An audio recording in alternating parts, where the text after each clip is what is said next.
Okay, hello Internet. We are now recording for something kind of special since no one else showed up. We're going to be doing a side session with Ash, who is playing. Yay. Who is my favorite player to ever play a drow. In one of Am I the only character to play? Am I the only person to play a drow? Yes. Yay! Victory! Victory is yours. I mean, I played I a need to drow. grab my dice. I wasn't running that game, so you lucked out there. I need a table and I need dice. Okay. Thankfully, those are both easy to get. Wait, why didn't you already have those ready to go? Because they're like right nearby. Oh, I see. Squidward, why didn't you get that can opener before you left your house?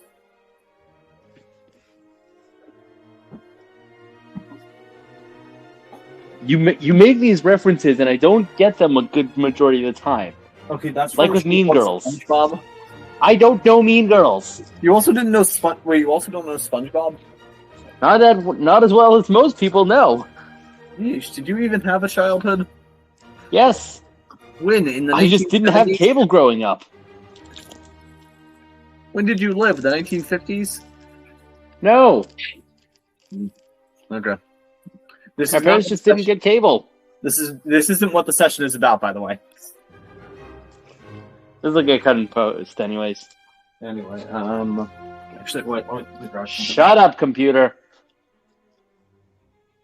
Sorry. But okay, Ash, where were we?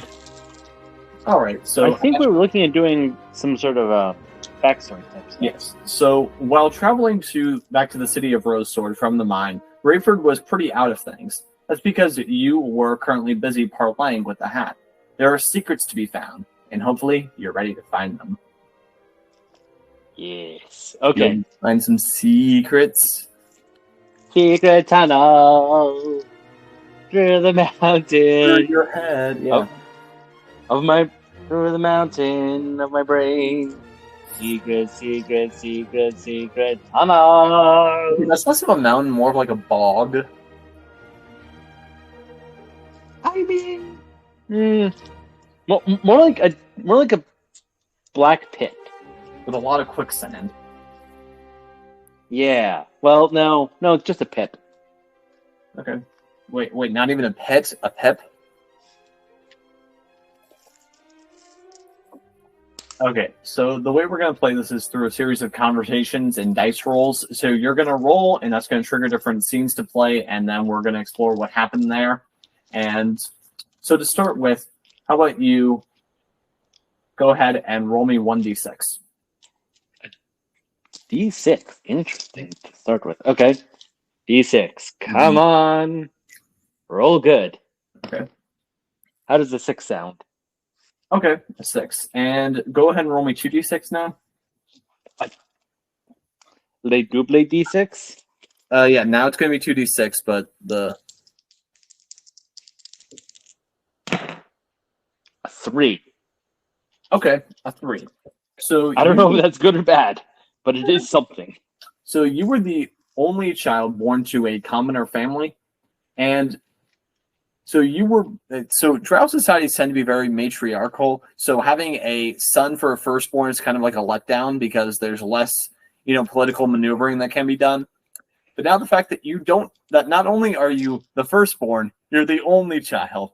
There's a lot riding on you. So let's explore what that was like, because the hat is now unlocking that memory for you. Yes. So you are currently a young drow man in the city of your home. And what is the name of the underground city that you live in? The name of the underground city. Or Underdark City, specifically.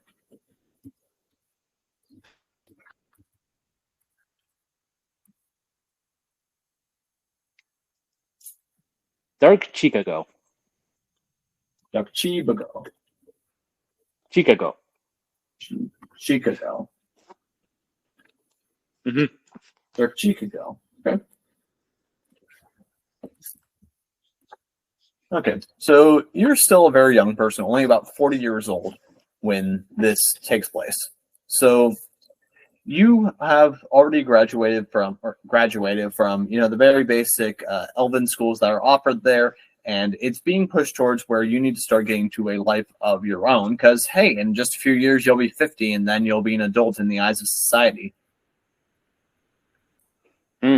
Yes. And let's see now. So what was your childhood like?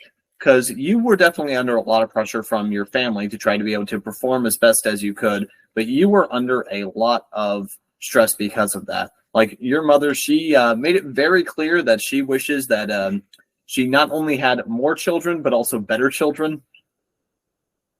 Yeah, so something I learned from my parents later on in life. Mm-hmm. We didn't have I didn't have the best relationship with my mother. Mm-hmm. She blamed me for all the problems that came up. Mm-hmm. Like something wasn't going right. It was obviously my fault. Yes.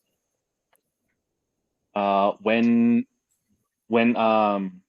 she and my father failed to have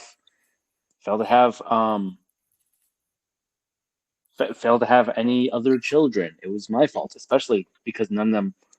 And the few times that she was pregnant and they found out it was a daughter, she did end up losing the baby. Mm-hmm. She blamed that on me. Yep. So it wasn't exactly the most pleasant of households. She didn't go so far as physically abuse me, Mm-hmm. but I definitely did, and did end up having that emotional abuse. Okay.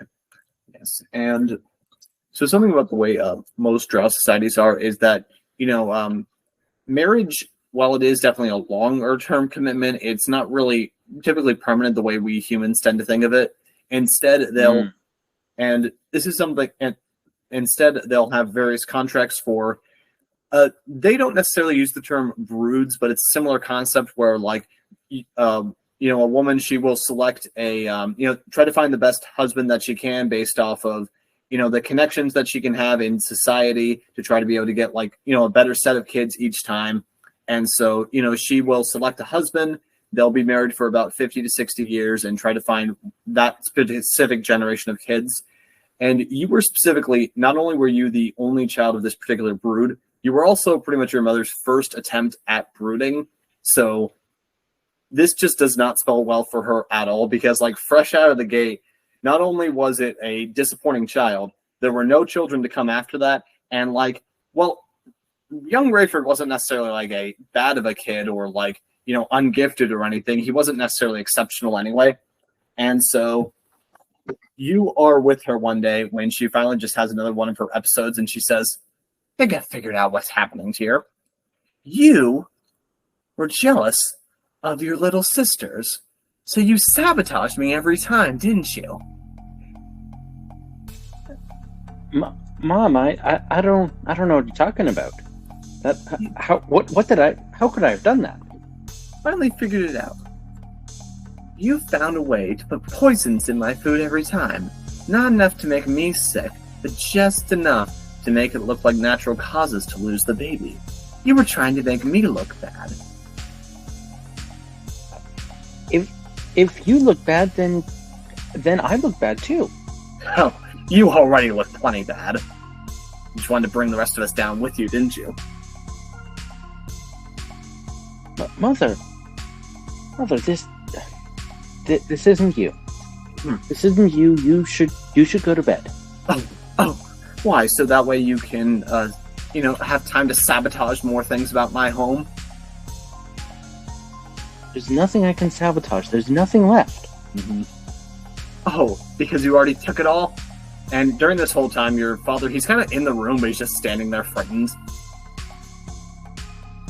There's nothing for me to take because you lost it all already. Yes, lost it when you came around. We're in the poorest part of town because you aren't able to make enough money for us. Oh, you had to remind me of that. Well, excuse me that after everything I'd given you for the past 40 years, it wasn't good enough. You know what? You're no better than those human pets they have on Bov.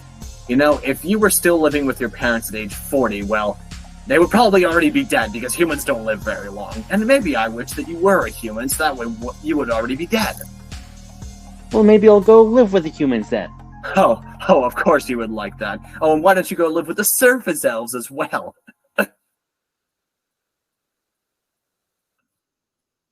You go too far, Mother. And, like, even she kind of, like, is a little taken aback that she said that. Because, like, even, like, the worst drow in your society, you don't want that to compare them to a high elf or want the high elves to be involved in anything with them. So it's just like, perhaps you pushed me too far. But you realize that, like, you've broken through to her just a tiny bit, so this could be the chance to push in if you want to really make a point to her either way. Mother, I have tried for years to try and help mend our relationship. And you have always blamed me. I want to help you. I want to be with you. Please, show me what you want. Show me what I can do to help. Mm-hmm. How about you stop poisoning me every time I get pregnant? I haven't poisoned you.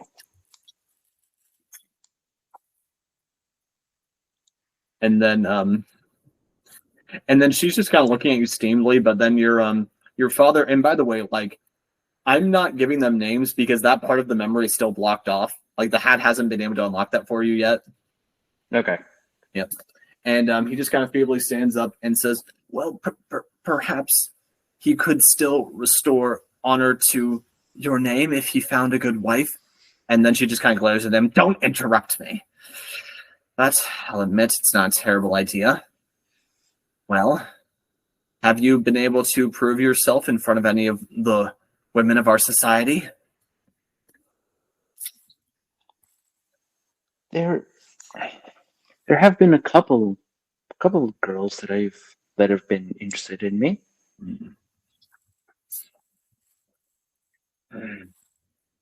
Like whom?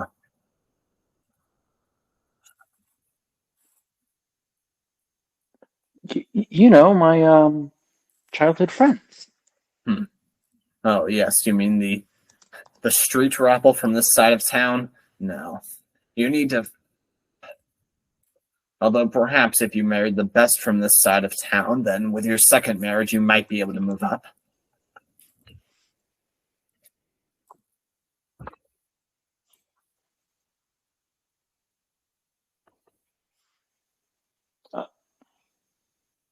I'm sorry, I completely missed that.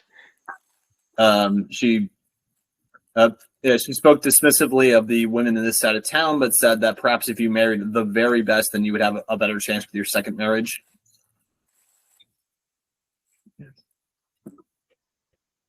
Well, I mean, maybe.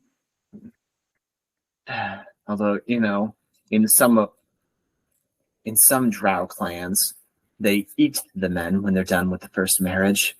Perhaps you would be better suited to live there. That way you don't continue to disgrace yourself for another 600 years.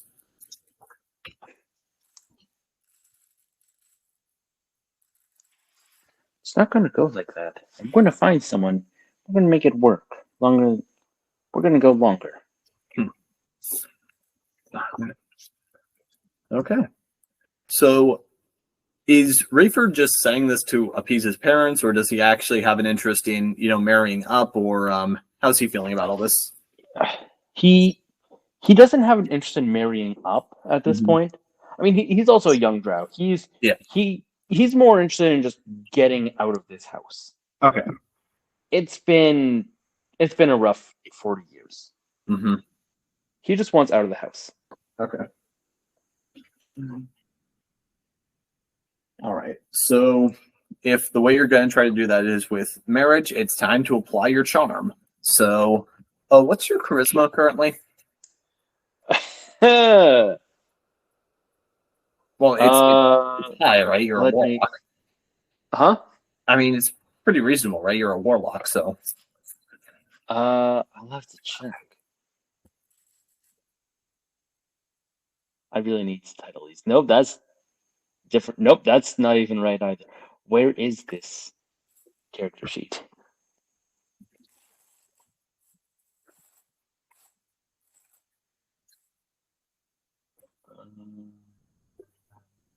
Is it? Might be in here. There we go. Mm-hmm.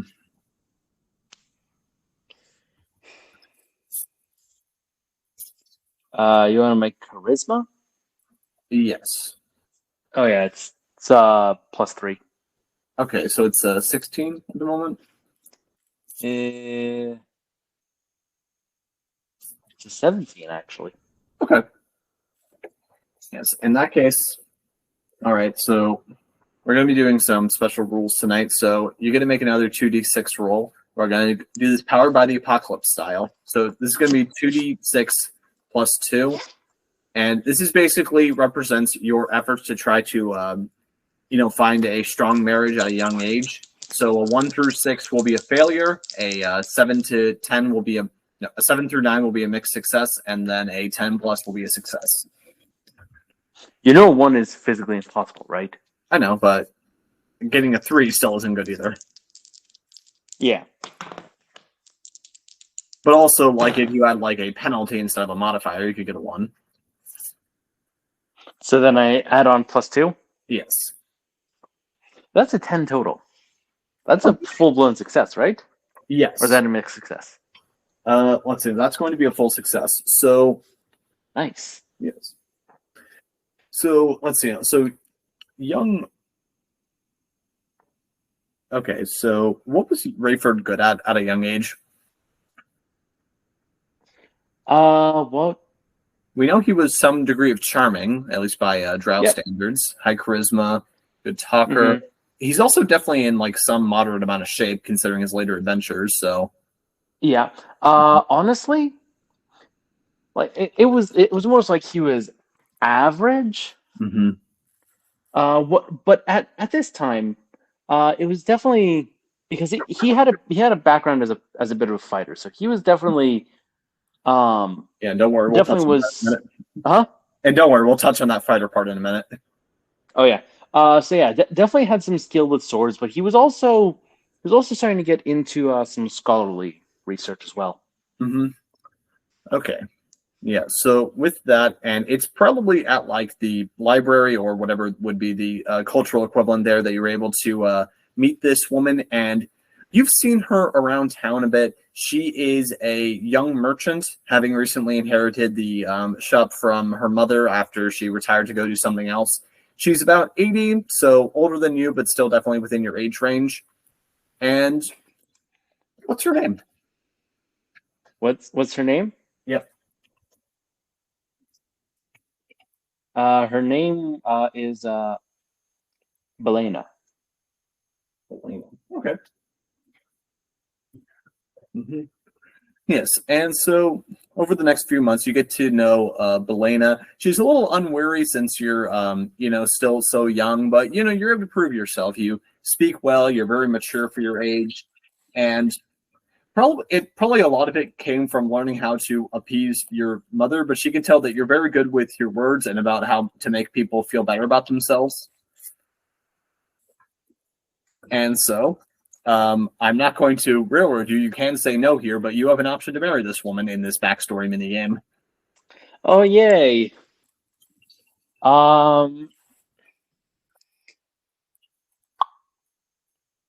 And You know what? Yes, And the people close to you are kind of pressuring you to do this. They know that this would probably be the best available move for you. Yeah, I'm gonna marry. All right. I will get me a weed. You marry Belena.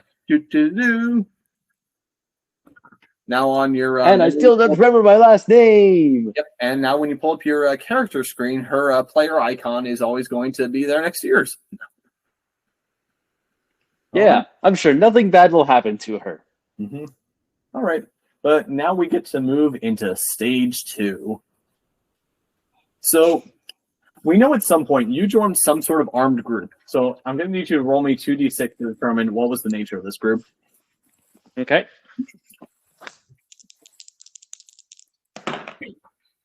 A 10. Ooh, a That 10. seems good. Yes. So, Because I'm assuming I don't get any modifiers on top of that. no. And, yeah. Also, for these life event ones, they're not necessarily like higher is good, but they are weighted with consideration to what's more common. So there's some consideration there. Actually, I think I did that. So a 2 or 12 would be something very, very unlikely to happen. Yes. So you Because basically they're the most unlikely rolls. Mm-hmm. Yes. Cool. So you become a town guard of sorts. Yes. Okay. Yes. So They're defending against the surface, defending against surface elf. Whatchamacallit? no, Surface you're not. elf threat. Oh. No, you're not part of a raiding party. That was actually a different option that you could have gotten. Oh, okay. Yep. Yeah. So your job is sort of one about maintaining order. I mean, if there is an active invasion upon your particular clan, then you would, of course, need to defend it off. But yeah, your job is basically it's a little more than a cop, but there's more to it than that. Like, for instance, this is still a very violent time to be alive. So sometimes, if there's like a kobold raiding party or anything like that, it's on you to fight them off. There's all sorts of various influences they need to crack down on. So right now you are a member of a town guard, married to a prominent merchant in your particular neighborhood. And do you have any children? How much time has passed? It's been about 30 years. 30 years? Okay. I take it my mother's still alive? Yes, but she's moved on, and she's kind of stopped attempting to contact you, but you can try to reach out to her if you want. Okay. Yep. I don't know. We'll see. Yep. Depends on if I have a child. Mm-hmm. Yes. I don't know what the gender of that child is. Do you have a child? Hmm? Do you have a child? Do I remember having a child? Go ahead and roll me 2 more d6. 2d6? Yes. Okay. Mm-hmm.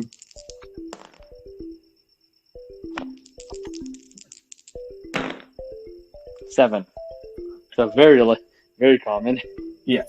So 7 after, it's been 30 years, so you do have 2 kids at this point. You can't remember their names, though. But Raiford now distinctly remembers, oh, wait, I had kids. Wait a minute. So actually, okay. Present day Raiford, what is his reaction to that? I could be a I could be a multi-generation grandfather. Yep. You don't remember your children's names, bro.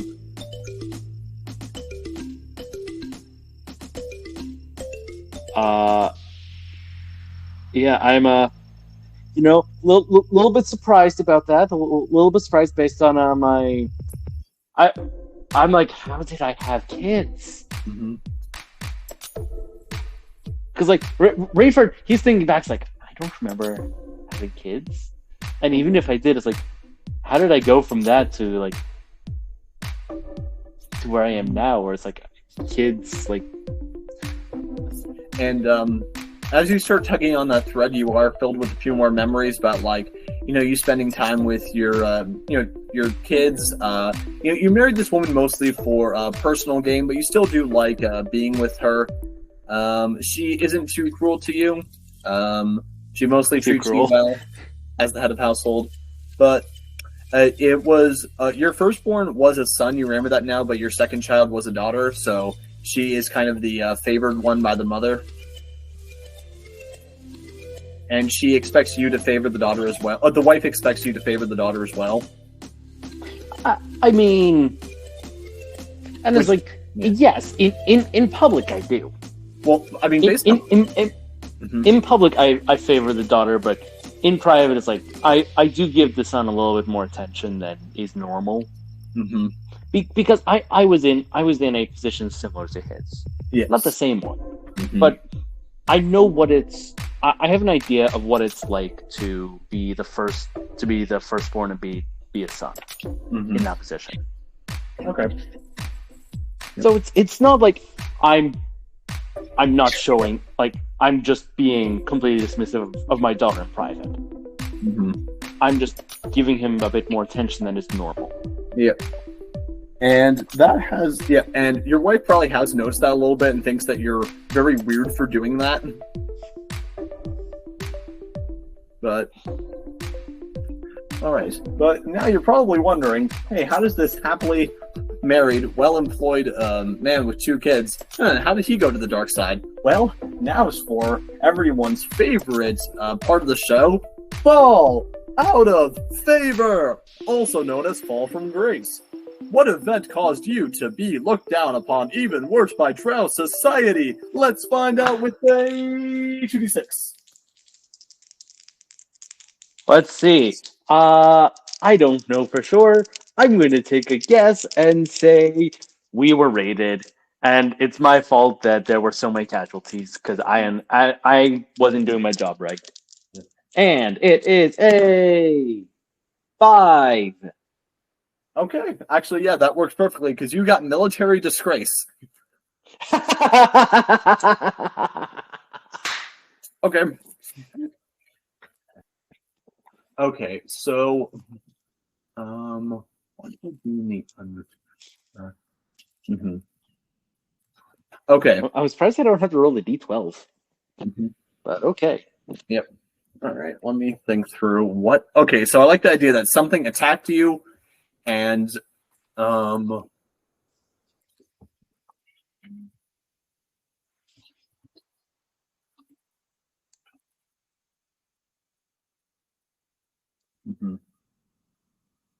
Yep. Okay. Yes. So this was towards the end of that first marriage, and you were attacked by a group of Dwergar, which are basically Underdark dwarves, and they were working with a also with a clan of kobolds, and it seemed like the Dwergar, they used their dwarven understanding to build better weapons for the kobolds, and then send them in as sort of the frontline attackers. And so, what were they trying to get out of your particular clan? Like, what particular? Because this is in the Underdark, so there could be all manner of wild resources that it was built upon. So, geographically, why did they choose to build a town where they did? So, this place, actually, funnily enough, is it's the Underdark, so it's definitely. A lot of Drow end up living in the Underdark and live more in forests. However, this town is more of a colonial town, so we're actually not really in the forest because we've moved towns from where I grew up, and this is more of a mining settlement. So we're actually kind of more in a mountain. So more in a mountain. So we've actually got more like lava that we're actually extracting. Okay. And what I'm actually going to say is that your group, when you set up here, you were moving into territorial into Dwergar territory that they've occupied for generations. But the Drow, they didn't really care about that. They thought that they were too good to be bothered by Dwarven rules. And of course, there was been a lot of back and forth about that over about the last 100 years or so. So it's probably been Raiford's whole life that, like, there's a little bit of adversarial relationship with the neighboring dwarves. It's still life, and it's part of the reason I got good at using 2 weapons at once. Yeah, I've kind of fallen out of practice with that with time, but it's still in there a little bit buried. Yeah, I like to imagine that, like, you're eating breakfast one day with 2 forks, and you're like, okay, there's something here. I know it. This could be something. No, not 2 forks, 2 knives. Oh, okay. Well, actually, no, that would be pretty typical for the setting, because forks are, compared to knives, are a much more recent invention. People used to eat with 2 knives all the time. I mean, to be fair, I mean, this is also like 500 years ago in relative terms to Raiford, like 300, 400, 500 years ago. So forks could have been invented in that time. So it's still reasonable for him to just be using knives. Be like, I feel like there's something here. What if I use 2 What if I use 2 swords instead of 1? Yep. Yeah, and while you're musing over that, your captain, she comes into basically the garrison, and she starts barking orders saying, "Kobold invasion! Everyone man your stations." Or she probably wouldn't use the term "man your stations," but everyone woman your stations. I don't think she'd say that. Everyone gets your post. Yeah, that's probably more like what she said. I mean, she speaks, in Underdark dialect of Elvish, so she's not speaking English. And also, with this being more of a matriarchal society, the people who are actually manning the wall normally are probably going to be the ones who are looked down a bit more on, so the men and the women of ill repute. Yes. Well, and so man your station still seems somewhat reasonable. Yeah. And part of this is just the fact that even among elves, men on average have a higher rate of upper body strength, so they are usually more of the frontline soldiers, but women are typically more of the officers in this in-dress. That doesn't mean women aren't also among the foot soldiers. Yeah, but there are still plenty of ground soldiers that are women. There's a higher proportion of women that are spellcasters, though. Because they typically are more favored in education and everything like that. So, so kobolds are flooding into the city. And you're doing relatively well for the first part of the siege, but then you realize something. You've been given an order to head to the eastern side of town to hold off, because they want you to push through the front line and get to the center of the dwarves. And you know that if you do this, you and everyone else in your group are going to be very highly regarded for it, because it's a dangerous maneuver, but the plan makes a lot of sense, so you're not necessarily at a disproportionately high risk. But then you realize something. There's a different contingent of kobolds that are headed towards your home. So you have a choice. Oh, no! You join the honorable position with the rest of the soldiers to push through to almost certain victory and be able to secure the town, or do you go to protect your own children? Oh no! So much. Oh no! If I go by myself, maybe I can hold off all the kobolds. But the more that I. Oh no!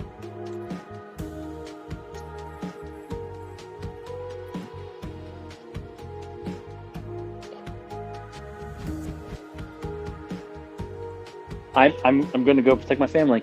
Okay. You peel off from the contingent, and much to the chagrin of your commanding officer, but she does not have time to stop to reprimand you, but she has absolutely made a mental note of that. Oh, yes. Now, here's the question. Am I successful with this? Okay. With defending my family? What are your strength and constitution scores? Currently? Yes. We'll go based on current. Okay, because keep in mind, I am... Let's see. But strength... Your body has probably changed over time. Actually, my constitution is really high for my age. My constitution is 16. My strength is 12. Okay. So I think that's a +1 and a +3? Let me check. Yeah, constitution +3, strength +1. Okay.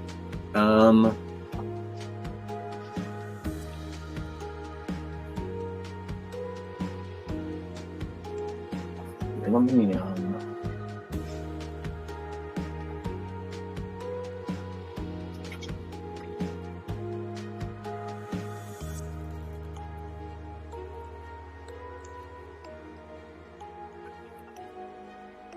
Okay, here's what we'll do. So, if Raiford has been a bit more of a free spirit and doesn't necessarily fully respect the doesn't fully respect the ways that things are, and has kind of been pushing the boundaries a little bit. Yes. So for his whole life. Here's what I say. Actually, and if you want, you can make a note of this. I'll say that if I ask you to make a charm roll, that'll be the 2d6 +3. If it's a mind roll, that'll be -1, and then if it's a body roll, it's +2. Okay. Yeah. So go ahead and make a roll plus body to see how well you do against this kobold onslaught.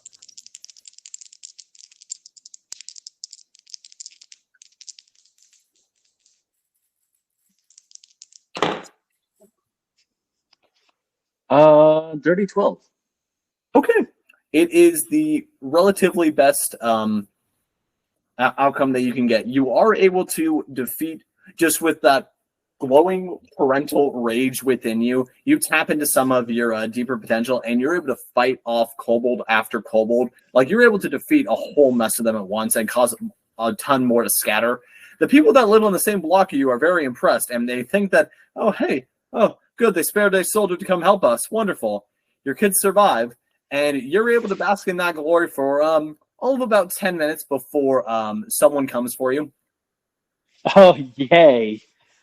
Yes, on the way to the battle, your commanding officer, she gave word to a group that was moving in the other direction, and they gave word to a third group. And this is basically the equivalent of the military police that have come to arrest you. It doesn't surprise me, but it does disappoint me. Mm-hmm. And so, yes, you are being. Do you cooperate, or are they going to have to forcibly detain you? I mean, what do you think? I'm on cloud 9 right now. Mm-hmm.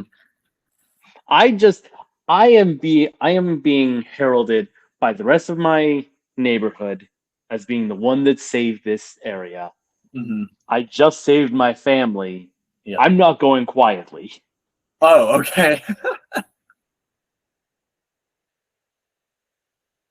All right, so yeah, I mean, you are coming down from that adrenaline high a little bit, since, like, your children's lives are no longer in danger, but these two soldiers, they are probably able to eventually catch you down. But okay, do you actually attempt to hurt them? Or are you just like resisting arrest? Am I? Ooh, that is an excellent question. I imagine that. Well, okay. I'm not trying to kill. Mm-hmm. Because I have enough self-control to be able to recognize that these are not my enemy. But I am still a little bit. I still got a little bit of that battle rage in me. Mm-hmm. So it's like I'm not trying to not hurt them either. I'm not trying to kill them, but I'm not going out of my way to make sure they're unharmed. Okay. In that case, go ahead and roll plus body, and this is going to be a little different, where if you roll too low, you're going to be causing extra harm to the people that are trying to detain you. Good. 2d6 again? Yep. How does a 10 sound? Okay, so with a 10 total, you are able to get away from them. So, okay. Here's the thing. You know that with all the chaos of the battle, you could run. You could run really far and probably escape without ever looking back, but then I leave my family behind. Yep.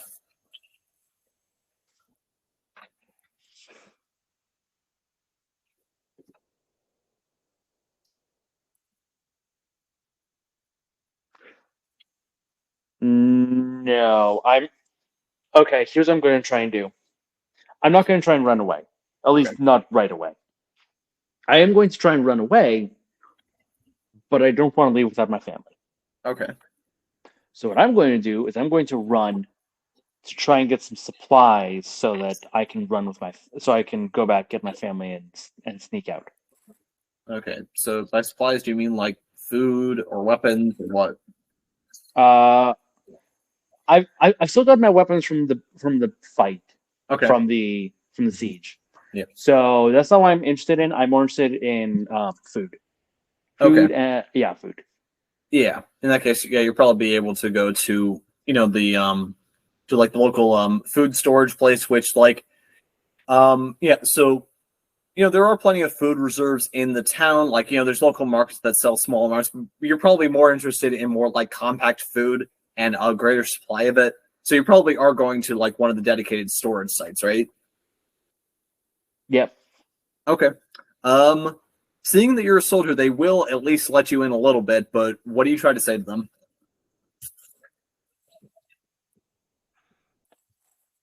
Oh, what am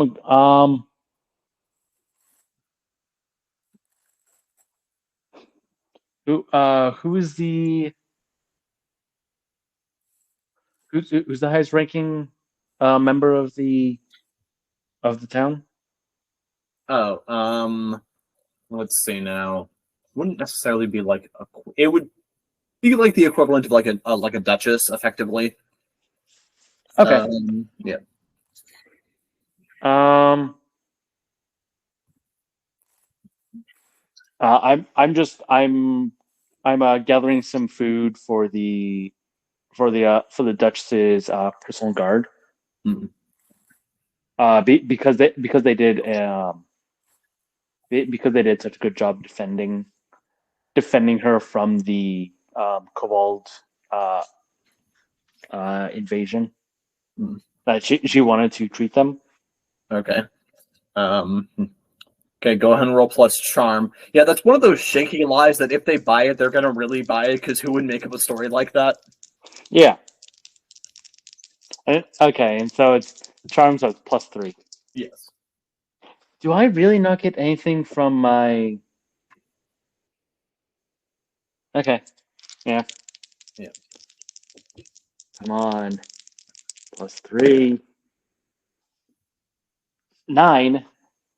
There's a high roll, but I don't think it's quite high enough. Okay, with a 9 total, they're going to be interested in working with you, but you need to answer something first. Wait a minute. You're not wearing the uniform of a royal guard. What's going on here? Also, the siege isn't over yet. Why would we be celebrating right now?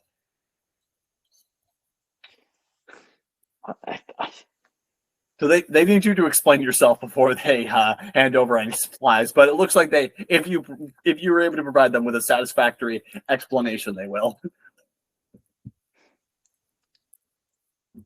Do you really expect me to understand the minds of royalty? If the Duchess wants food for her soldiers and to have them be off the front lines for a little bit, then that's what she gets. What do you need?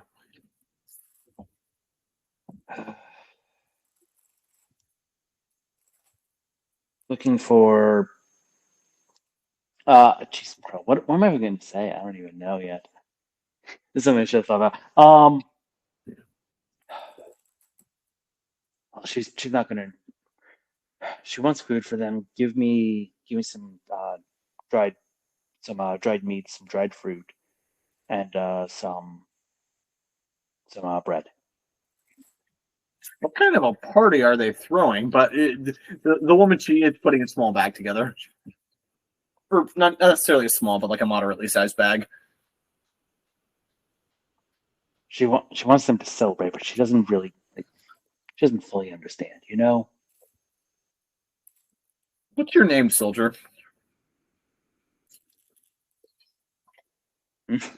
Okay. This is To not going well. clarify, I'm not necessarily trying to say that Raiford remembers his original name. I'm just asking if in that moment you gave a name. Because even if you do say your actual name, would probably be like censored out from modern Raiford's perspective.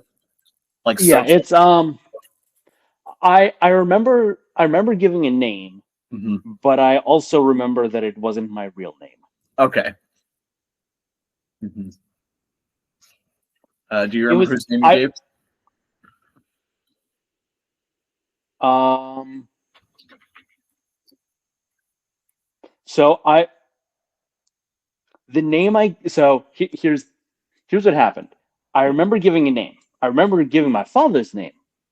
I don't remember my father's name, so the way I remember it is father. Okay. But I know that that's not the name I gave. I know I gave my father's name. And his name was Faza? Hmm? And his name was Faza, you said?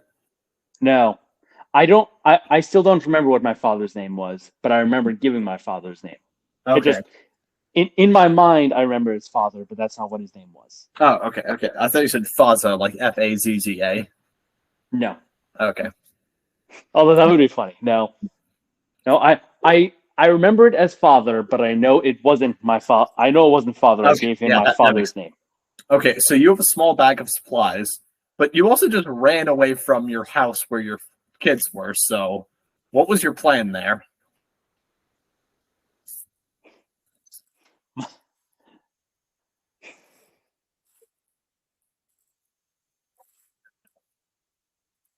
What is my plan now? Okay. Honestly, I did not have a plan. I just didn't want to get arrested, and I wanted to get my family out Yeah. in the chaos. Mm-hmm. So my plan is now I'm going to I'm going to continue roaming around acting as if I'm looking for kobolds, and if I find kobolds, I'm gonna kill them. Mm-hmm. But my goal is to make it back to back to my family. Okay. In that case, this will probably be a mind roll because, like, you were trying to think on your feet, just trying to run around the city, trying to like backdoor your way through here. And I feel like this needs And an extra penalty because, like, you have not built this up so far. You haven't been doing so well. So it's going to be roll no. plus mine -1, which is also a -1. So you're going to be subtracting 2 from this roll. Why is this a -1? Or like what? Why is mine? I understand sanity is Yeah. low. Yeah. But I also have high intelligence. Yeah. Well, we don't And know. wisdom is slightly above average. Yeah. So okay, if mine is -1 and I'm getting an additional -1, Yeah. Situation penalty. that means I have the potential to get a 0. Yep. Oh joy. Low chance of complete failure and a high chance of, low chance of complete success, moderate chance of mixed result, and medium chance of complete failure. Okay. God damn it! Where'd it go? There it is.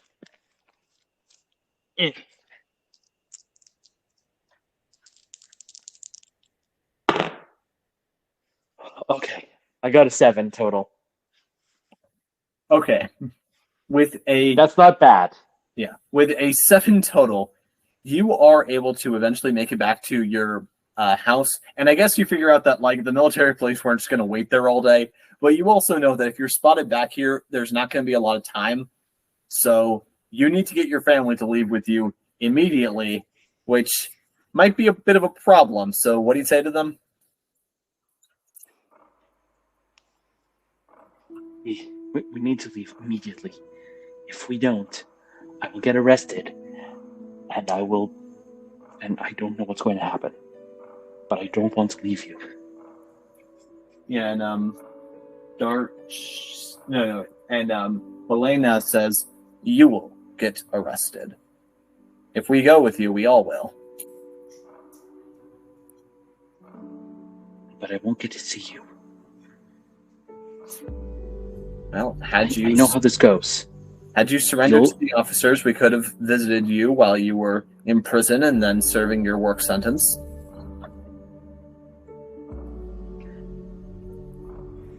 I could, yes.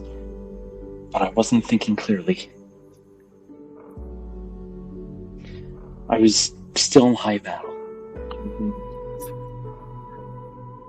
We can do this. We can be together. I don't want to lose you and the kids. And your daughter, while she was excited to see you at first, she kind of pushed back with you a little bit, and she goes to stand by her mother. But your son does approach you. Says, "Well, if I stay behind, they might punish me in your stead, so I'll go with you." So that's your current option. You can leave town with your son. But your wife and daughter... Options are leave town with my son, or leave town with no one else. Or surrender. Or surrender. Yes.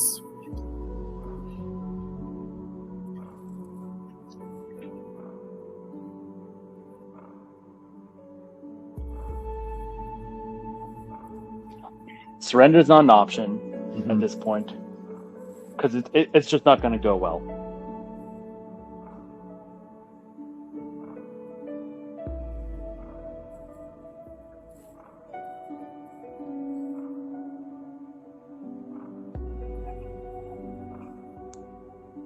I don't want a life for just my son on the run. If I had my whole family, there'd be no question. Mm-hmm.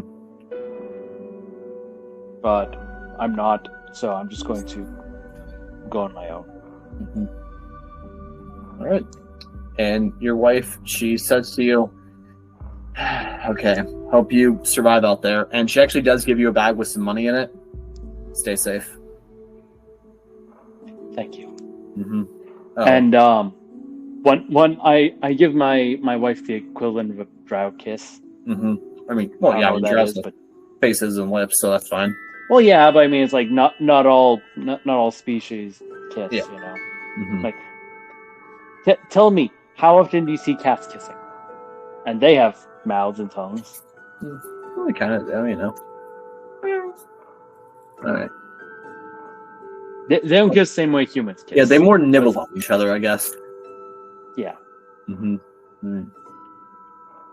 Also, if the guards come ask, I'm gonna have to tell them you stole that money. But I will tell them that you headed west, so you should probably go east. Thank you. All right. All right. So, and I'm not going to go. I'm not going to go east. Okay. But I'm also not going to go west. All right. Because just in case she ends up saying the opposite, I'm going to go in a different direction. Okay. Well, also, she came up with those because those were probably the two safest roads for you to travel. Like north and south are options, but they lead into much more dangerous territories, which is why she said that. I'm still going to take one of the other routes because worst comes worst, they're not going to expect it. Yep. And I do have a little bit of that paranoia starting to set in. Mm-hmm. So I'm going. Here's what I'll tell you. The road to the north leads to the dwarf and kobold settlement that is currently attacking your hometown, whereas the road to the south, eventually leads to an area that's kind of plagued with underdark demons. Sounds like I'm going south. Yep. I wonder what's going to happen there. Life on the lam. All right. Life on the fast lane. So now we move from part 3 to part 4. Guess what part 4 is about? Meeting a demon. Yep. All right. Congratulations. Guess what you get to do now? Meet a demon. But guess what Ash gets to do in order to see how the demon is met? Roll dice. Yeah. Let's see. And let's see how close I get to meeting my my original patron. Mm-hmm. Actually, we don't even know if that's my original patron. I might be a third warlock in a moment. Yep.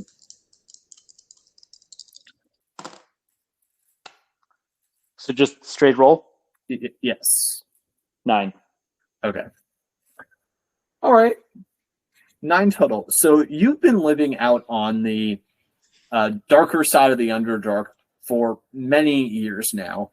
And your reputation as this lone dwarf swordsman has grown a little bit.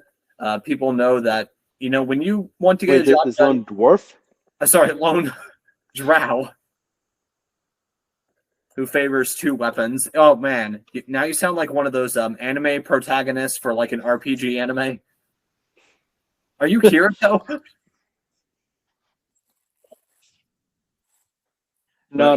Don't worry. I mean, if anything, are there seriously no Sterling characters who have who dual wield weapons. Well, I guess Meta they're Knight. using shard blades. There's Meta Knight. He's also a dark warrior with the two swords. Oh yeah, I guess so. Mm-hmm. All right. And so what eventually happens is that while Why you're does no one? Seriously, no. Like, wait a minute. Seriously, why does no one that I can think of have two swords? The only character I can think of in any media that has more than one sword is Zoro from One Piece, and Yeah. he has three swords. Yeah. Why can I seriously not think of anyone else? I mean, Kirito in Sword Art Online uses two swords. Oh Yeah, wait, but I haven't watched Sword. I haven't watched Sword Art. General Grievous, he has like 6 lightsabers. Oh yeah, I forgot about General Grievous. Yeah, but he Didn't he also kind has of just showed up out of nowhere? Yeah, he also has extra arms. So I don't know if that really beats what you were trying to say though. I mean, he still has a sword in each hand. Just he has more than two hands. Yes. And Zoro puts one in his mouth. So. Mm-hmm. So anyway, but anyway, when you're So at anyway, started blasting, pound by pound.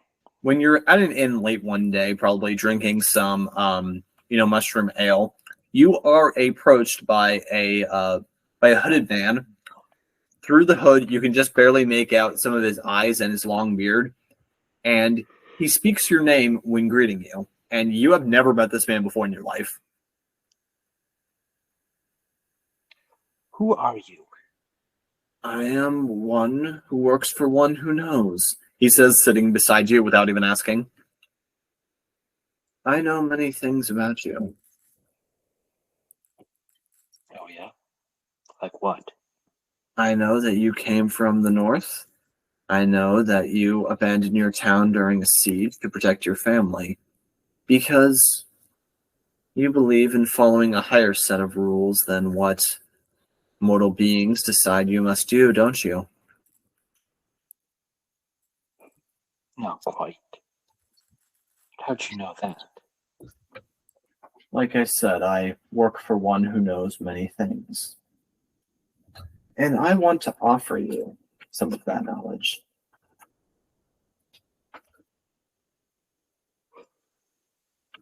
Knowledge? Mm-hmm. Yes. I understand that you drow think you live for a long time, but the one I serve, oh, to him you are like dust in the wind with your lifetime, but he can offer you more. How much more? Oh, how would you like to be able to serve as a god? Not serve a god, but serve as a god to the highest.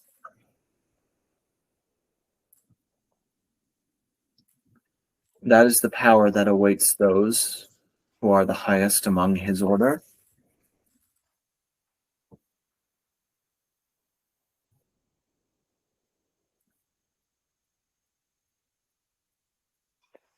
I'm listening. We, as you can imagine, we don't speak his true name, but the close enough name in a tongue that our mortal bodies can utter is Eziol.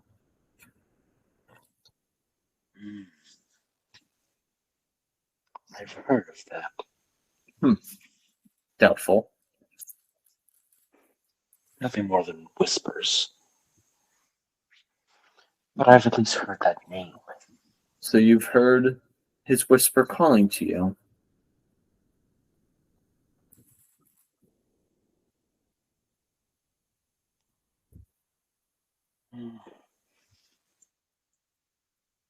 I'll pass. Pass? You don't pass on this offer. 500 years ago, I was but a normal human. I took it and, I've experienced things you can't even imagine. Wonderful, powerful things.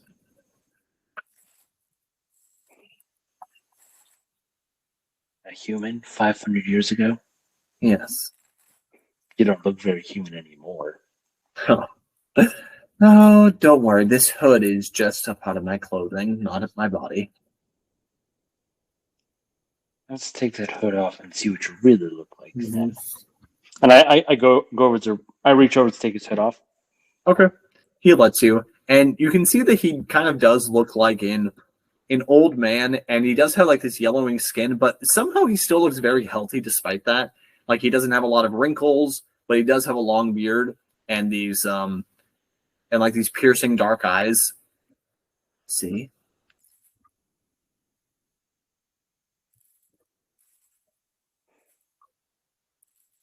That shouldn't be possible.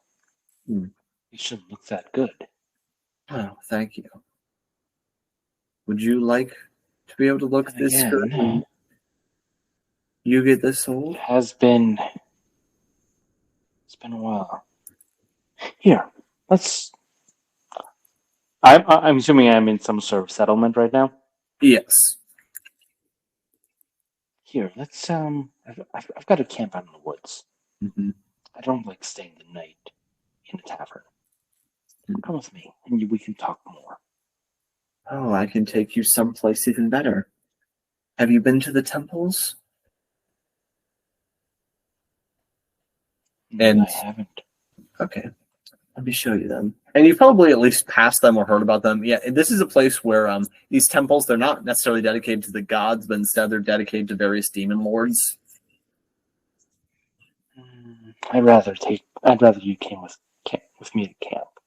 Oh, I suppose, after all, my master can be with us anywhere. Okay. My name is Edward, he says, as you begin to leave the tavern together.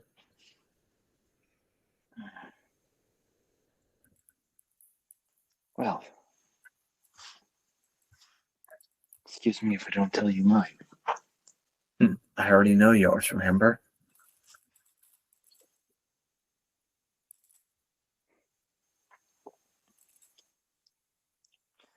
And I imagine at this time, like modern day Raiford's like, yes, go on, say it again. I didn't hear you the first time. Say it. Yeah. Like, say it, please. Yeah. I want to know all my name. I want to know the things. We threw out his name. God, yeah. Yeah. So when we get back to the camp, Mm-hmm. I'm gonna try and kill the old man. Okay.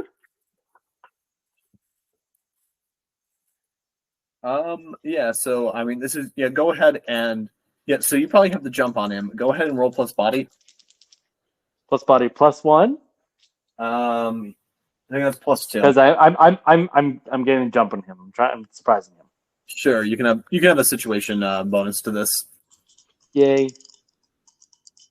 So body is plus. Oh yeah. Come on. 10. 10 total. Okay. Yeah, with a 10 total, you're able to get a good jump on him, and you're able to just slash through him. But then you realize that the blood that's coming out of him, it doesn't really look like blood. For one thing, blood, you're pretty sure human blood's typically red, but his is black.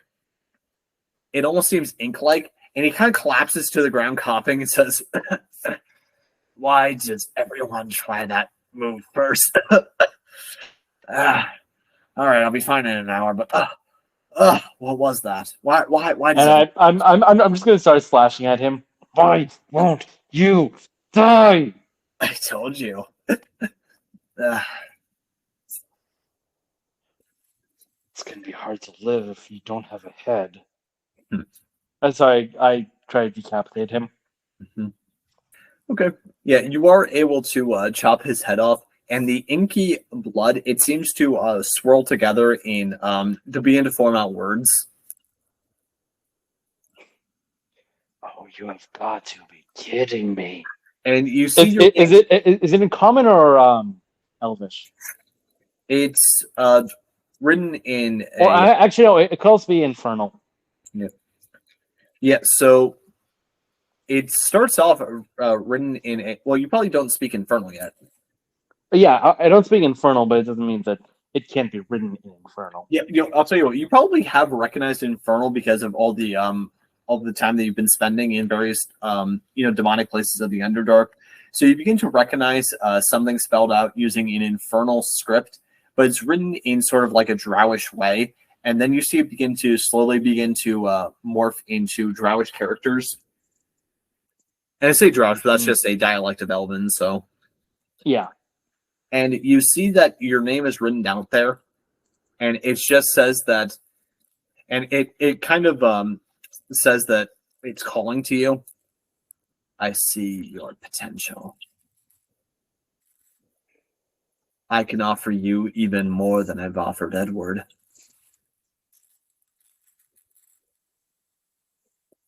Yeah, screw you, scented blood.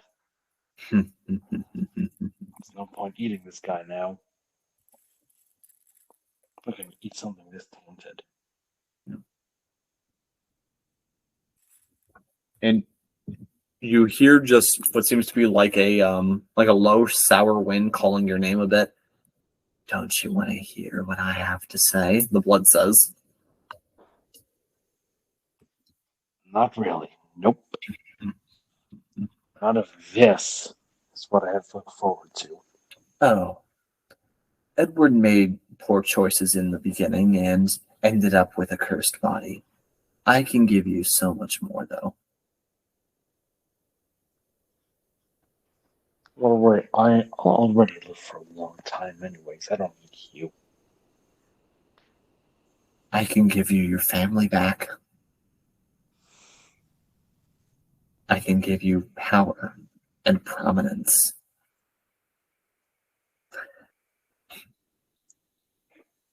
Power? Don't care about that. I care about freedom. I can give you freedom. Power is the key to freedom, after all. You've been stuck here for many years, unable to travel further, and I can let you travel anywhere.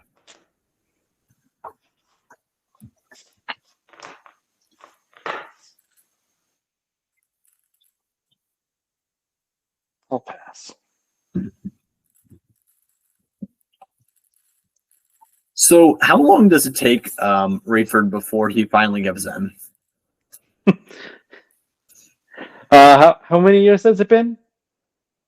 Okay, so you've probably been on the land for about 20 years now. Okay, so at this point, I'm about 110. Yep.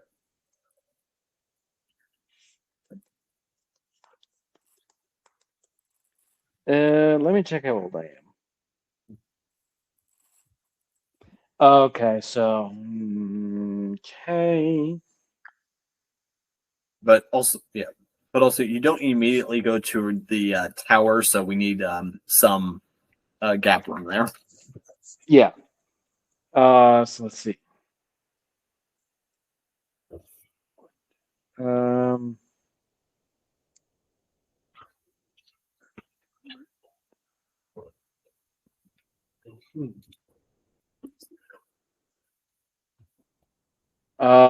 I'm pretty stubborn. It takes about 100 years. Are you sure? I mean, because you're just gonna kind of be living on the land with very little to go off of until then. I mean, it doesn't mean I can't have a family. I can't get a second family in that time, and that's when I go. That's why I finally accept this demon. Okay. So are you able to ingrain yourself into like a second drow city after a while? Yeah, probably about another 10 years. Yep.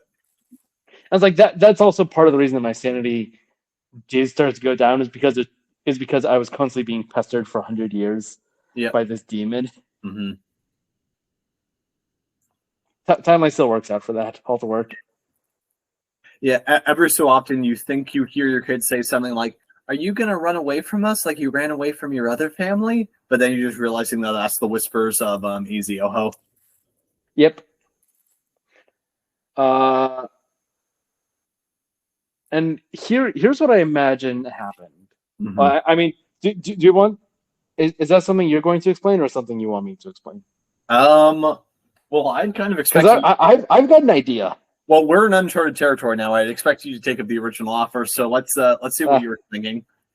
so basically, here's what I imagine happening: Yeah. is like after a while, like I stop noticing, like like things start to. I start to have some memory issues after like 90 years of resisting. Okay. I start to have like small gaps in my memory, Mhm. where like I was in one room Yeah. and then I'm in another room and I don't remember how I got there. Hmm. It's nothing too long at first. It's only like a couple minutes. But it does start to be more and more frequent Hmm. until I ended up uh pulling a Hercules. You strangled a. Someone sent cobras after you when you were a baby, or No. you killed your own children because you were being I driven mad I by ki- others. I killed my own family. Okay.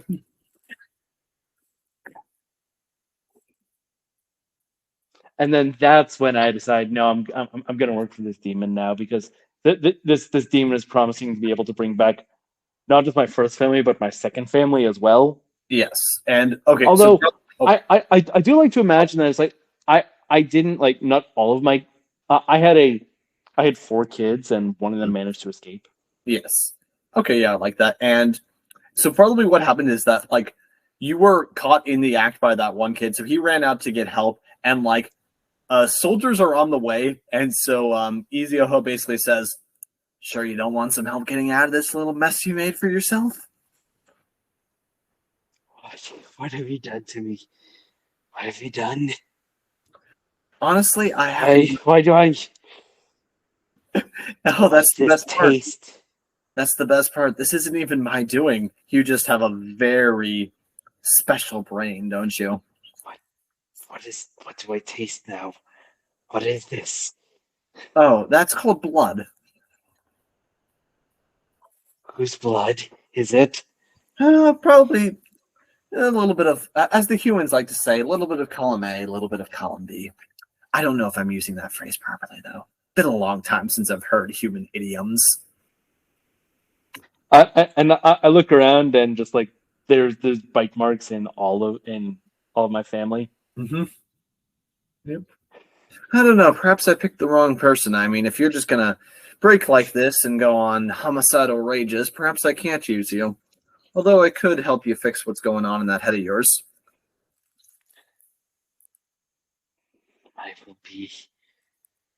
If there's anything you know about me now, it's that I can resist. I've been holding you off for 100 years. Mm-hmm. Yep. I can be your most loyal servant. All right. And you hear Just a bring them back, and I'll you hear do a it. loud yeah, and you hear a loud voice shouting out to you. And what did you when you moved to the city? Did you make a new name for yourself, or did you use your original one, or what? Oh no, this is another name. Okay, in that case, yeah, you hear him call out, uh, "Town guard!" He basically just announcing themselves as soldiers and ordering you out. Last chance. You want my help? I accept. All right. And you feel yourself being filled with power, specifically in your legs, and he just whispers to you,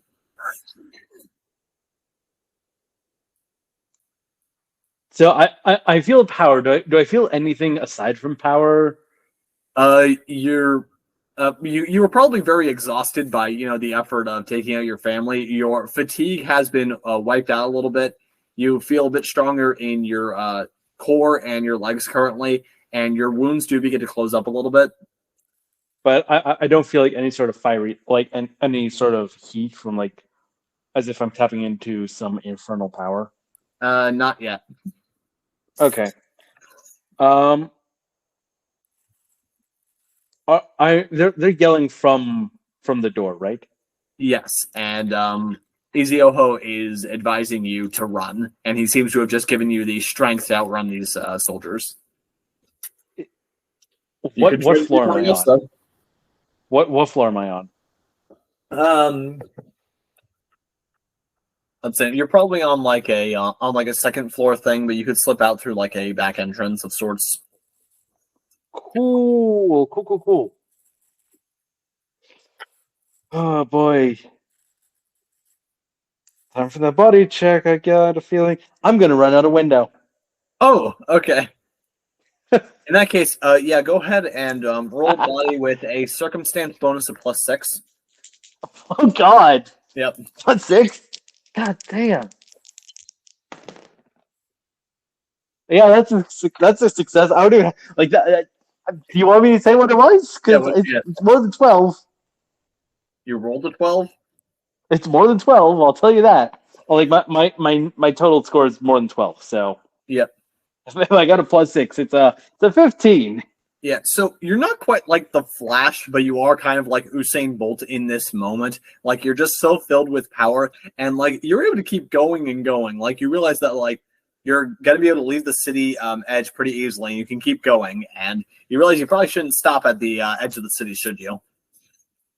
No, and if anything, I'm going to run towards, because at this point, I haven't been to the temples, but I know where they are because I know where they are because I've been trying to actively avoid them. Mm-hmm. Well, so I'm going to go to one of the demon temples. Okay, well, it's probably a different town than the one that you were originally at, but well, yeah, but I've also been here for years and years and years. Okay, yeah, well, I just mean this is probably like a third town, not the one that Edward found you in, but okay, but yeah but the point is, I've been here for probably 20 plus years. Yeah, no, I'm just trying to figure. Yes, there probably are deep. I was trying to figure out whether or not there would be, Demon Lord chapels here, but yeah, there probably is at least one. Yeah, so I'm gonna go to the closest one that isn't in town. Okay, yeah, so it's definitely on the outskirts of a town. Like it's not a very popular location, so you could definitely hide out there at least for a few hours. Okay, yeah, so that's where I'm going to go. Because honestly, if there's anywhere that I'm probably going to be able to be the closest to Iziogo, that's probably where it's going to be, is in one of those demon chapels. Mm-hmm. I just happen to choose the right one. Mm-hmm. Yeah, he'd probably be guiding you a little bit, so. Yeah. Welcome. Your new destiny awaits you.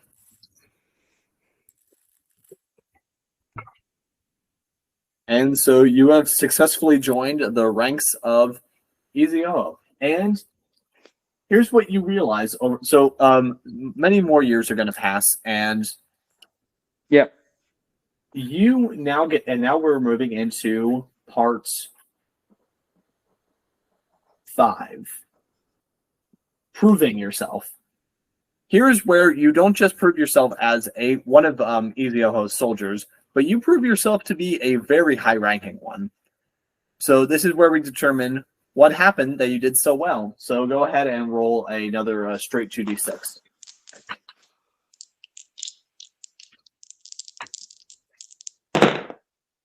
A 5. Okay. So you are able to kill a rival Devil Lord. You don't do it on your own, but you are the one sort of leading the attack. I'm the one that kind of gets the killing blow.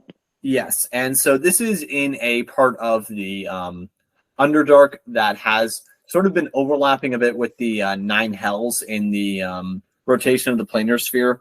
So a gate kind of opened up between one of the 9 Hells and a Devil Lord from the 5th level. He had kind of set up shop here, and this was in an area that, and he was actually this was in an area relatively close to you.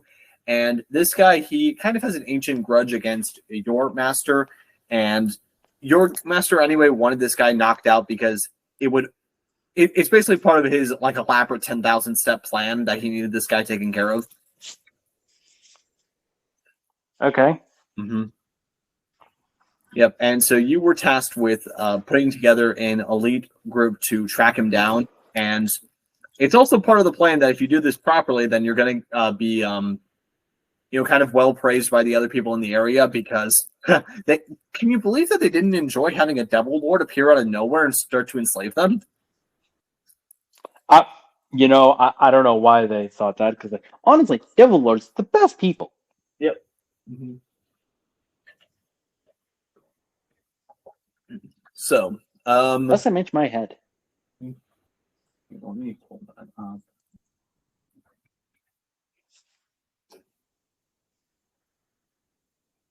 Okay.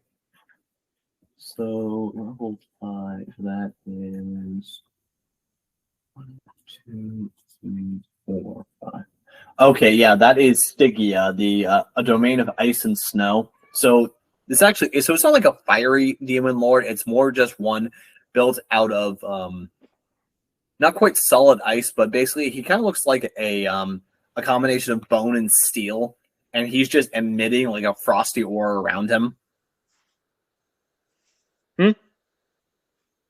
This creature has stepped forth from Stygia, and he just seems to be made out of like solid iron and bone, and he's wielding an icy sword, and he just has this area of frost around him at all times.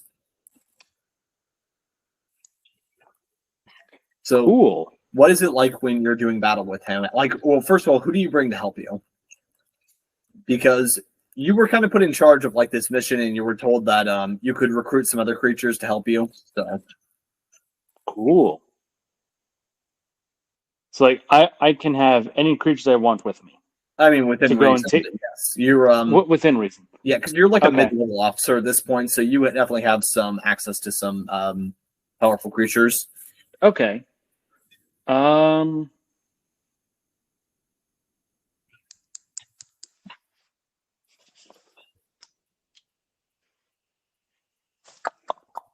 let's go into the monster manual and see what I'm grabbing. Yep. I'm honestly thinking, probably. Yep, that's what I'm thinking. Can I have access to a Hellhound? Yes. Because if I'm going after something made of fire and ice, made of ice and steel, what would probably be good against that? Fire. Okay. Yep. So, yeah, you can have a bunch of Hound Dooms if you want. Okay. Those.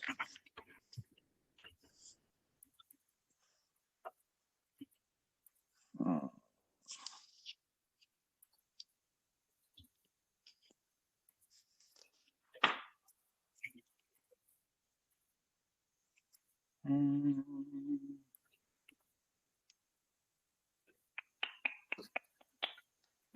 That's not really gonna work. Honestly, I'll probably just have have a few lower ranked fire demons with me as well. Okay. And we're just gonna. Oh, can I have some acolytes as well? Yes. Okay.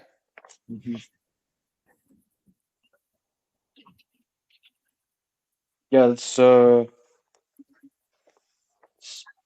gonna be all. I'm gonna have a few few hellhounds, a few and fire elementals if I can get that too. Okay, yeah, a few fire elementals, a few hellhounds,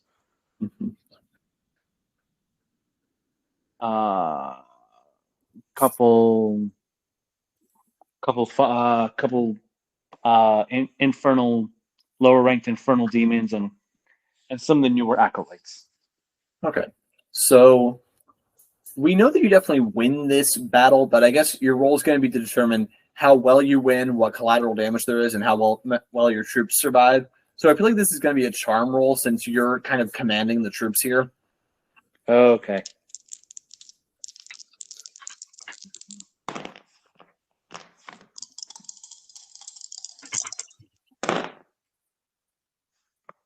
How's a dirty 12 sound? Okay, so it is pretty much an overwhelming victory. Like, yes, several of your own troops do die, but for the most part, you are able to win this handy victory over this, demon. You actually are able to personally collect his, sword, which is made of just like this frozen iron.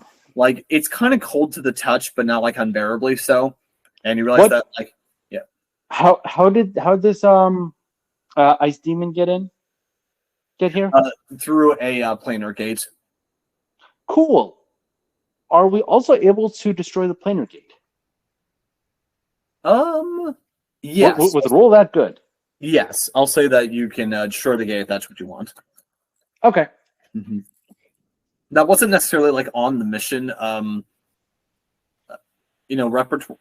like your mission orders or anything. Your main concern was just killing this devil lord. But yes, if you want to, I'm also smart enough to know that hey, if I leave this open, more could come through, and then I have to come back and do this again and again. It's like it's not worth it. Just take out the gate, take out his reinforcements, take him out. Mm-hmm.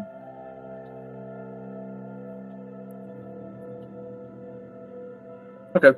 So yes, and if you want, you can even like use his sword to do it, just to add insult to injury. But yes, using your advanced demonic powers, you're able to break the effects of the gate. And honestly, though, since this gate was only open because of a part of the rotations of the planes, it was probably going to break anyway. But you've definitely decreased its ability to reactivate the next time that these two planes overlap like that. Who knows? Maybe they'll never be able to do that again. At least not that particular spot. Yeah. Yeah. 2 feet to the left, on the other hand, then it'll open. Well, yeah. And actually, as you're breaking it, you are able to see through into Stygia, and what you're able to see is just a man on a riverboat, and he just kind of makes direct eye contact with you, and he just sort of seems to nod his head as he just goes along, as if he knows you somehow.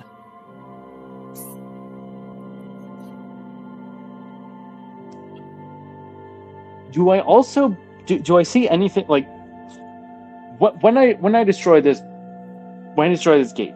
Mm-hmm. Is there anything else? So do I see anything else? If you look past the river, you see that this seems to be some sort of frigid wasteland, but in the distance there seems to be some kind of settlement.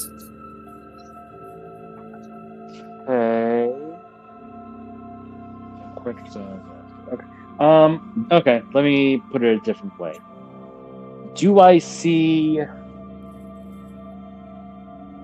Do I see between the planes? No. Okay. Do I see where? Am I able to? As I destroy this, am I able to see my master's prison? You're not able to see that yet, but I see what you're getting at. Okay. Yeah, but something else that you just because there's so much planar energy here, presumably because of this gate. If it's being destroyed, I might be able to see a little bit more. Mm-hmm. Okay. Yes, but what you are able to find though is a book that the Devil Lords seem to have. Okay. Yeah. And I'm gonna pick it up. Yes, and it probably takes you a little bit to, and so at this point, you've probably been taught to read Infernal, and because you read Infernal, right? Yeah. Yes. Right. Yes. I can read, write, and speak Infernal. Yes, and so it takes you. It's kind of confusing, like what the subject matter is. It takes you because, like, you're not exactly like particularly learned in the arcane or anything like that, but you're able to piece it together. It's a well-written enough book that it's written about these objects that are the manifestation of the many planes, and that they are, in a way, fragments of creation. There are these artifacts called the planar gems, is what you're reading about.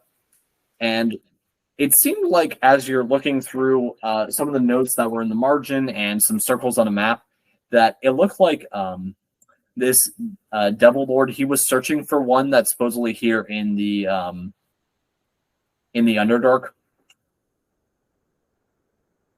because you're able to read an excerpt from part of the story about when during the Demon Wars, when the sun was blocked off for an entire year, how the human kingdom of Alnig, they had to negotiate with a group of drow to get a food supply, and the king of Alnig, he actually supposedly gave a planar gem to the drow in exchange, and so that has supposedly been here for years now. the planar gem of the Gem of Mechanus, and he was apparently planning some sort of campaign to search for them. So apparently there are these very powerful artifacts that are hidden all around that could be useful. The planar gem of what? Of Mechanus. Mechanus. Mm-hmm. Okay. Present day, do I recognize Mechanus? Yes, you know that is sort of a plane of order, sort of like a clockwork plane, and that is where the Modrons come from. You know do I recognize? So does anyone in the party? Do I recognize anyone in the party having that? Let's see. Gordon probably told you about the time that Gerald accidentally. Wait, I don't know if Gerald actually told anyone about that, but at one point he accidentally summoned one, and Earthmover's probably able to explain part of what that is to you. But as far as I know, the party doesn't have a planar gem of Mechanus. No. So, out of character, does the party have a planar gem of Mechanus? No. Okay. The party does not.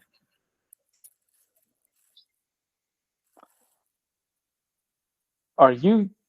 No. But anyway. Okay, continuing on.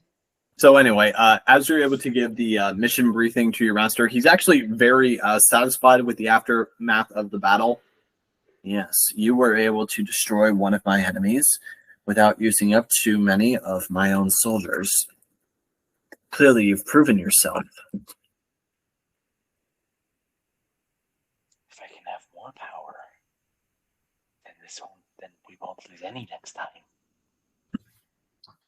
Well, there's always more power to be found, and as you know, you're always permitted to seek out any artifacts or ancient spells that you think would help the cause.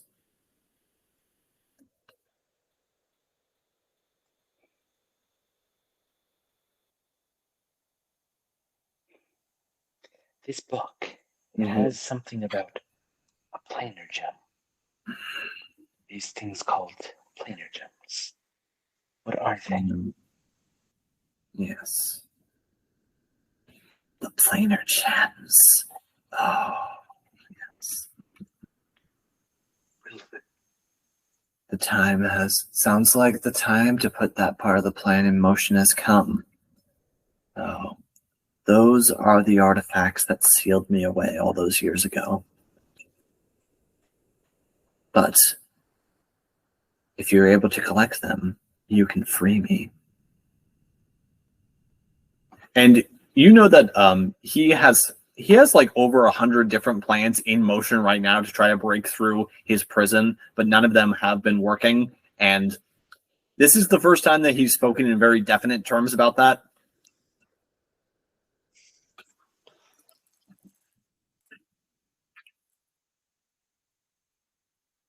Apparently there is a planar gem of Mechanus, which the Drow have. Or they did. And also what was in the book are some leads that the party already knew about, like, for instance, the ancient dwarven clan of Mystic Hammer likely had the Earth Gem, that there was the Water Gem in a halfling temple that was sunk centuries ago. And there's a tower one, which we know about, which yes, well, not all the gems are in there, just a few leads, and then, but also another one is the gem of the Endless Maze. And as you're reporting all of this, Raiford hears his master say, "Okay, I have a plan. The Mechanist gem could be anywhere in the Underdark. It's not going to reveal itself to us. But there's only one place in the cosmos that would give us a gem just for searching for it. And that's in the Endless Maze. If you seek hard enough for a treasure and fight hard enough for it, eventually the plane will reward you with it. For one as mighty as you, it shouldn't take longer than a few weeks of exploration to find the gem there, and then you could use its power to locate the other ones, whereas just combing through the Underdark could take millennia."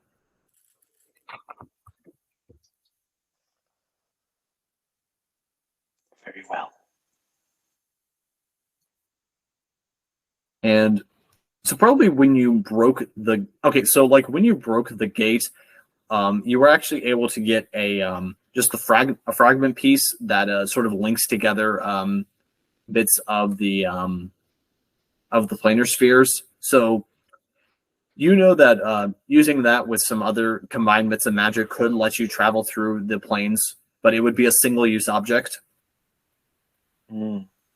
So you could travel use that piece to open up a portal to the Endless Maze, get the gem, and then you can use one of the exit spots in the maze to return home, or the gem itself could give you that power.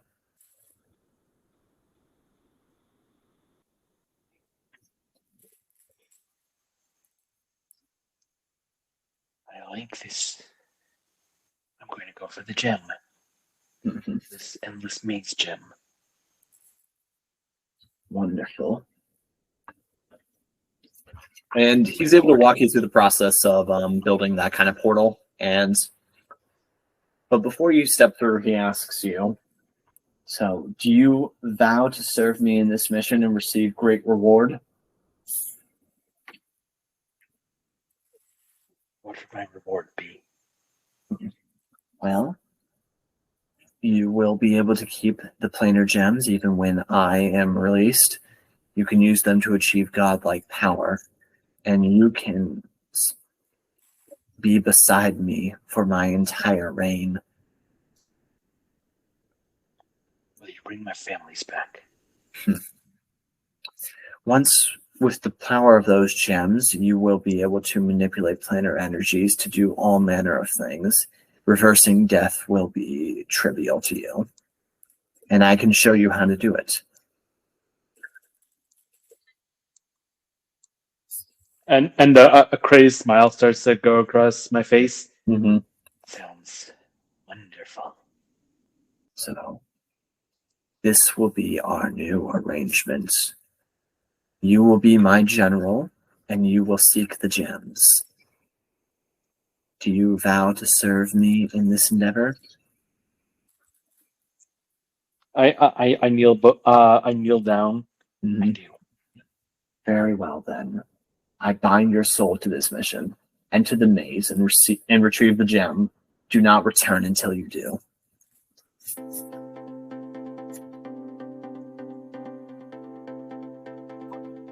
Okay. Well, I guess that explains how it gets to the maze then. Yes. So you remember now being sent to the tower, but back then it wasn't the tower. That's just one manifestation of the Endless Maze. It changes and morphs. And from where you first entered, it's more like a series of cave tunnels, so you're able to explore through them, and you remember being there for a while. You see flashes appear before you of you fighting through tunnels, through caves as large as cities, through fields and forests, slaying monstrosity and fiends, elementals and dragons. It feels like there's so much variety here, but also there's the veneer of the artificial over the whole thing. And to you, it's like whole years and seconds are passing at the same time from Raiford. So I'm going to need you to roll me two 2d6. So two separate rolls of 2d6. And Okay. it's going to be unweighted. First one is 5. Okay. Second one is 8. Wait. So I need the breakdown. So the 5. What was that? Was that like a 2 and 3 or? That was 1 and 4. Okay. And the other one was 3 and 5.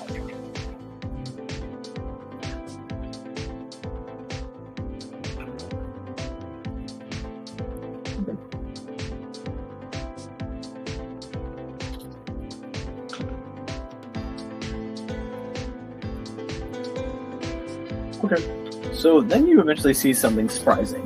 You're wearing a full set of dragon scale armor and holding a sword of flames.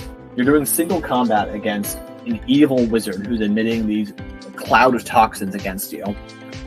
And it's an epic battle of you two going back and forth, him trying to poison you and you slashing through him using your new flaming sword in one hand and that iron ice sword that you got from the Devil Lord in the other. And eventually, though, you are able to chop his head off with a secret maneuver.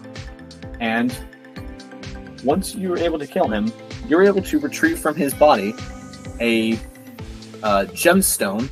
Seems to be somewhat orange. And as you're picking it up, you begin to feel filled with its power. And you realize that this is the planar gem that you were sent to find. Now all you need to find is an exit. And exits are relatively common here on the Endless Maze. You just need to find one, right? But I was trapped down there for 200 years. Unfortunately. And you probably do try to use the gem to help you find an exit. Unfortunately, though, I guess you do something wrong because you bring a tunnel down upon you. You wake up later with none of your equipment. You don't know where you are, but you know you're still in the maze. Hey, you somehow survived. And wait, where'd that star cargo that I got last week? Where's my sword? Where's the gem? Weird. But you do know that, hey, since you're in the maze, you're going to be able to get some equipment back, so you better get started on that, right?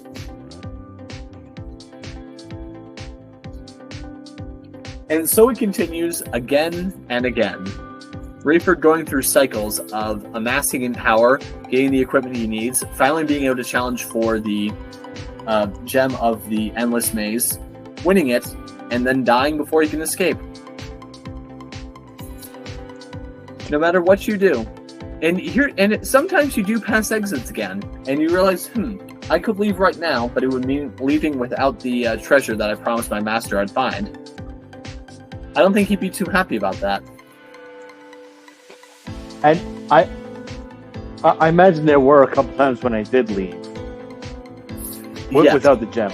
Yes, I imagine at one point you do try leaving, but it's like it's kind of like a slingshotting effect where like you try to go a little bit and you just feel yourself being pulled back, and you just hear the words that your master spoke, saying that he was binding your soul to this mission. But I don't understand because I forgot. And that's what really did my sanity in, was being trapped there for 200 years. Yes. Yeah. Don't get me wrong. Being tempted by a demon for 100 years didn't help either. Yes.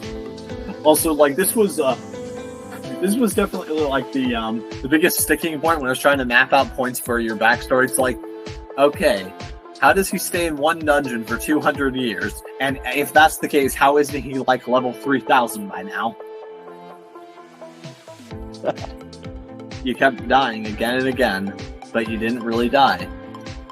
Until one day, you're in a manifestation of the tower of the maze that's more like a tower, though. You just go from floor to floor, pipe through pipe. You're not able to explore anymore the way you used to. Then you land in what appears to be a gigantic bedroom, and there's a very short, almost kind of humanish man standing next to you. And that's how we catch up with where you were at the party. So, Yeah.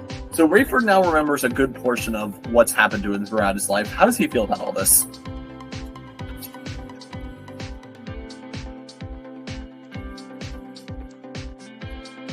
He wants to meet some of his descendants. Okay. And he wants that he's also wondering if there's something he can do with that ice sword. Okay. Yeah, you can probably try to find it again, but one more thing before we go. The hat is speaking... and also I have a lead on the planar jump too. Yep. And the hat says to you, oh, you've lost and experienced so much, but let me show you something. And a new memory pops up. And although you're the one experiencing the memory, it's somehow that you're not you. You're a bit taller and bulkier, and someone is saying to you, Anathorn, you need to take off the hat. And you realize in that moment, you are a wizard named Anathorn the Red. You've been wearing the hat for several months now, and your friends Claire Hammerhigh and Jim Jake want you to take it off. But then again, are they really your friends? I mean, after all, they're trying to force you to part from the hat. Surely a good friend wouldn't want to make you give up the hat.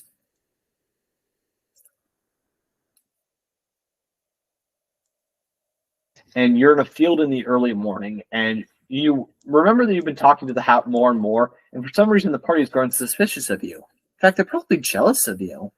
What's up with that? The hat is love. The hat is life. Mm-hmm. You can't keep doing this. Look, we have a plan. You just need to let us help you remove the hat. The hat protects me. It protects me. Look, there are things we It can gives do. me visions of the future.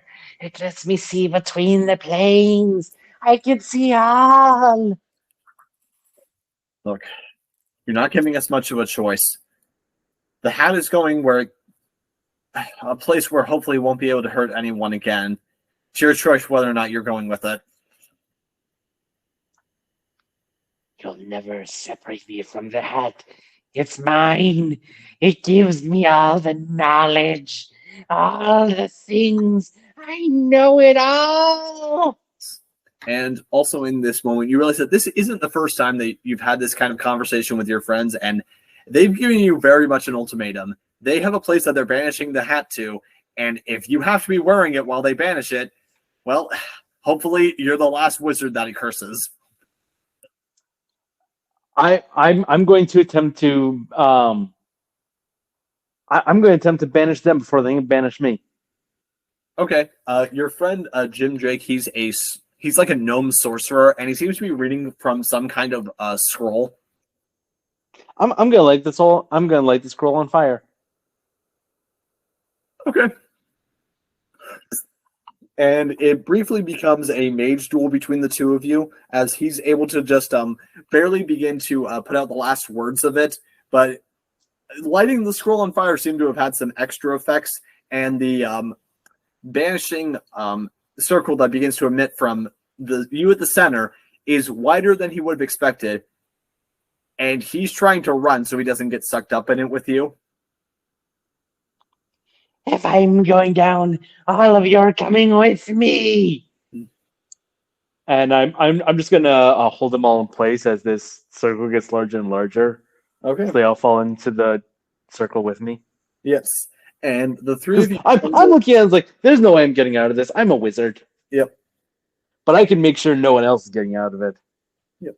And the three of you tumble into the endless maze. And Jim Jake, he just kind of dusts himself off and says, "Hope you're happy. Very difficult to escape from this place, but hopefully something will come along that's actually able to destroy that hat." You can't. You can't. The hat foresaw this. Mm-hmm. It saw all of this. I can see all. Mm-hmm. And from there, you begin to experience the hat's memories as wizards, as various mages kill each other for the hat, take it on, and learn of its great power. And the hat eventually it pulls back and says, "You were able to free me from the endless maze. I don't want from you what I wanted from the others. I think we can work something out." Can you? I am not exactly a hat. I am something more than that. I've been bound to this form, but with your help, you can release me, and I'll release your memories. You will be able to learn who you are again, and you'll be able to remember about that book. That book leads to several other planar gems. If you release me, it'll be able to help you find one.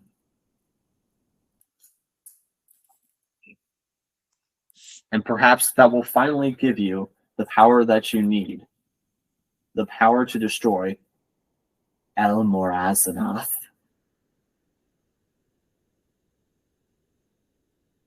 Which, as soon as you hear that name in your head, you remember, oh, that's Easy Oho's real name. El Morazanoth. Which you remember now is a combination of a abyssal and elven words, meaning Yeah, so you realize that Easy-Yoho is a combination Abyssal and Elven hybrid word for Dark Star, but El Morazanoth is a far more ancient tongue, and it basically translates to Slayer of the Stars and Ender of the Age.